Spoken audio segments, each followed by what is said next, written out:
Hello students, so welcome again for another lecture on engineering graphics. If you remember, last time we discussed about isometric projection, its basic concepts, and if you remember that I told you about how a isometric projection will be generated when we are solving a problem of orthographic projection of a cube. And also already we discussed that about the different type of lines, that is isometric line, isometric axis, isometric projection that will be drawn when the length of the object will be reduced by proportion 9:11, and if you want to draw isometric view, then you can use the true length. Already we seen that for drawing a square, isometric projection of a square, that will be look like a rhombus, and the two options will be, as in isometric axes, the three axes are equally inclined 120, 120, 120 to each other. So for drawing a plane figure, we use one vertical axis and another horizontal axis, or maybe two horizontal axes. And as I told you that in isometric projection there are three axes. Two axes which are 30° inclined to the horizontal are known as horizontal axis, and the third axis that will be perpendicular to the horizontal, that is known as vertical axis. This time I am going to draw isometric projection of a rectangle.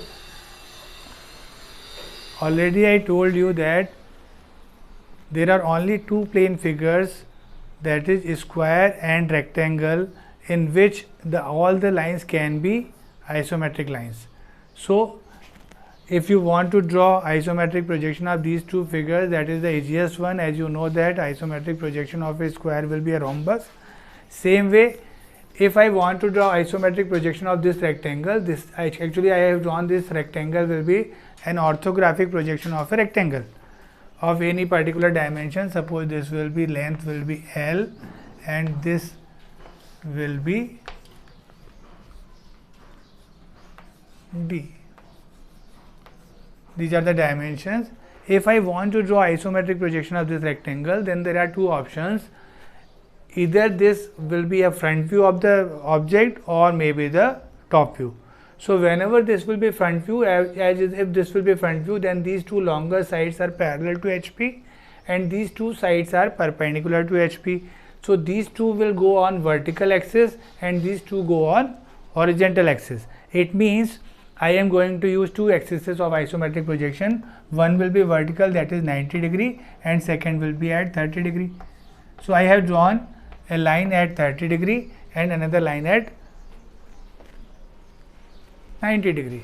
Now from this figure you can pick this length and mark on this. Same way, this is the second length. After that, go parallel to this line and go parallel to this line. Or you can directly, if I use this arc method, then with the help of arcs I can easily find out the stop point, and if I join this, this will be the isometric projection of this rectangle when it will be treated like a front view. Another option for the same will be, in this case I have kept this point on the lower side. If I will do opposite side, keep this point on the lower side, then maybe this will be the 90 line and this will be the 30 line.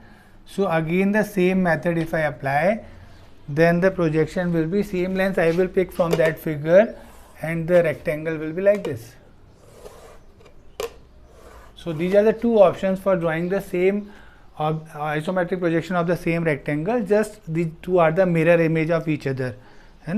One you can use as a maybe front view, another can be, you can also call that side view, maybe side view of the object, that will be again a rectangle. Same way, if suppose this rectangle will be the top view of the object, when it is top view of the object, then we are going to use the 30-30 axis. So this 30° axis and this 30° axis. Now the longer side I am keeping on the right side. So this is the length. This length I have again picked from this figure. This shorter side from this. Now from this point go parallel to this, and from this point go parallel to this, or you can use the arcs also. So you can get this point, and if I join these two,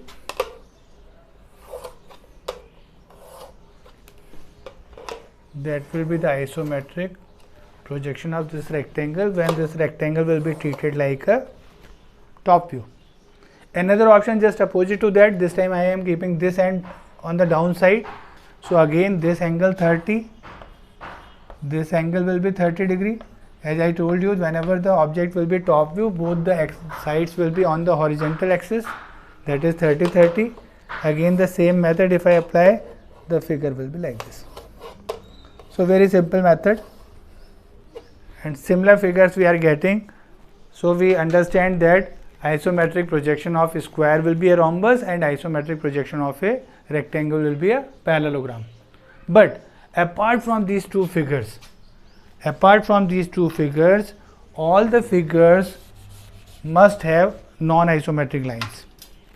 So for plotting 9 non-isometric lines, it is not possible directly to plot non-isometric lines.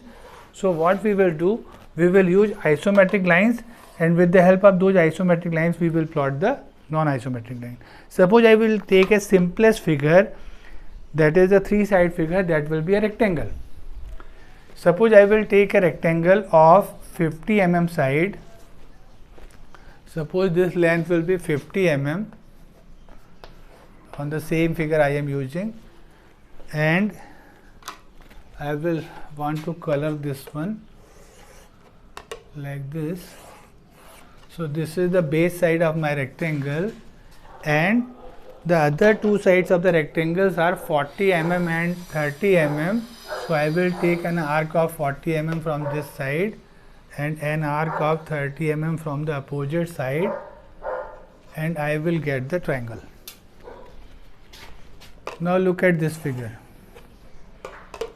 I hope this colored triangle will be visible to you all.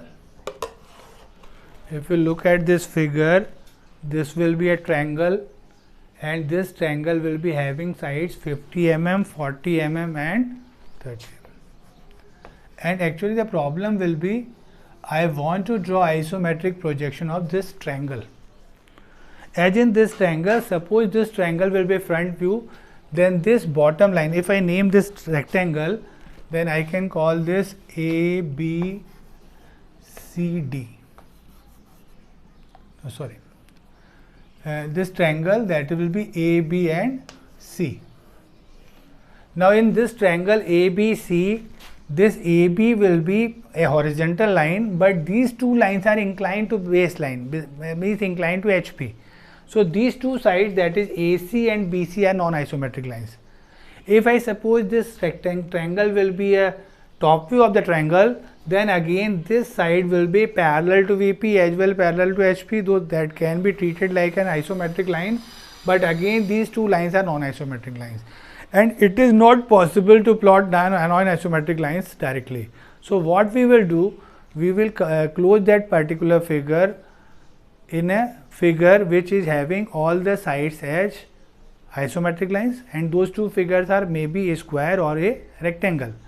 Most of the time all the figures can be bounded inside a rectangle. Rarely few figures are inscribed inside a square, maybe a circle that can be inside a square, but most of the figure will be comes inside a rectangle. So what I will do, that from this point A and B I will draw lines perpendicular to AB, and from C draw a line parallel to AB, and if I name that, suppose this point will be D and this point will be E. So this triangle will be bounded inside a rectangle, that is ABED. Now as you know that already we have drawn the same rectangle in these four possibilities. So if I name these rectangles, then this will be my point A, this will be B, this will be D and this will be A. This time I have done opposite, so B will be on the bottom side, this will be A and this will be E and this will be finally D. For this figure again this point will be A, this will be D, this will be B and this will be E. Last figure, this point will be B, this point will be A, this one will be D and this one will be E. So already we already drawn the isometric projection of that rectangle. So I am using the same rectangle. I have taken a triangle that can be bounded in that particular rectangle. Now in this rectangle, if you look in this line, this DE in the orthographic projection or in this figure will be the DE here. From that figure DE and these figures DE will be equal. So if that will be equal, if I want to point out point C, then I can pick this DC distance and from this mark on this. So that is the point C. Same way this is the point C. Same way this is the point C, and same way this in the last figure, that is the point C. So in all the four figures I can easily get the point C.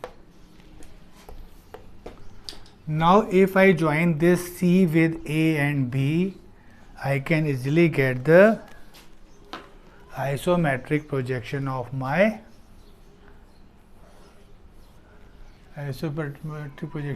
triangle, that is A, B and C. So just what I have to do, I have to join this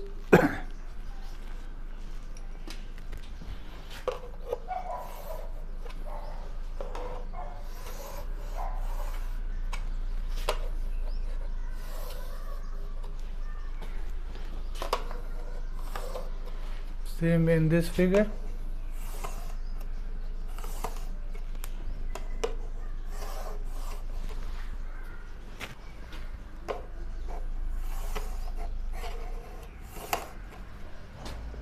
In this figure.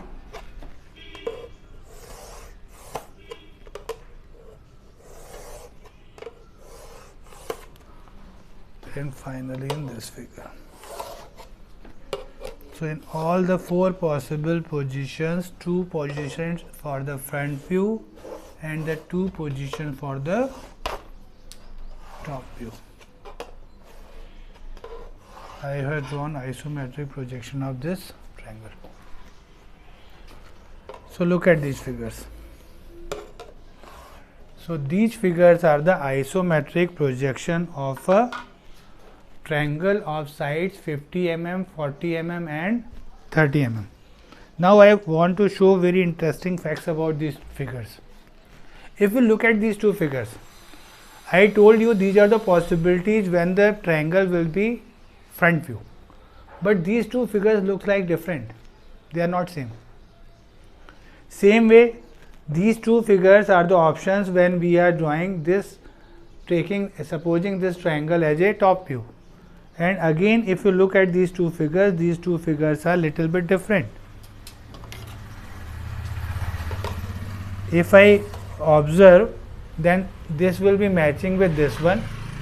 So this top view figure will be matching with this front view figure, and this top view figure will be matching with this front view figure. I just want to read few things. The first line AB, as you know that this AB will be an isometric line. So in all the figures this AB will be same. So that is the same length as in this particular figure. This length AC, in this figure if you look, this will be reduced. If you look in this figure, this AC will be reduced. Reduction of line will be a normal thing for us. In orthographic projection, many of times we have seen that whenever a line is not parallel to the plane, it is going to reduce by the reduction in its length will be there. But now look at this length. Again this same length in this figure. Here what happening? This AC will be enlarged. Again in this figure, this AC will be enlarged. So that is a new thing for us. In two figures, the length AC is shortened.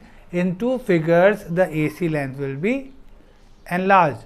And maybe in sometimes the length cannot be reduced, it can retain its true length. So that is the property of non-isometric lines. Another line, this BC, look at this BC. In this figure, this BC will be shortened. In this figure, this BC will be shortened. but in this figure BC will be enlarged. Same way here BC will be enlarged. So that is the beauty of, or you can say the property of the non-isometric lines. We are not sure that non-isometric lines will retain its length, they will reduce or maybe enlarge. That's why we cannot draw non-isometric lines directly. So the basic concept will be, we will bound that figure inside a rectangle or a square, and then after plotting that square and rectangle, plot the point as I have plotted, and then join the figure, and you can get the required isometric projection, or you can say isometric view of that given object. I hope this important concept you will understand. Draw this figure according to the dimension in your notebook, and you will observe the things I have told you. Thank you very much.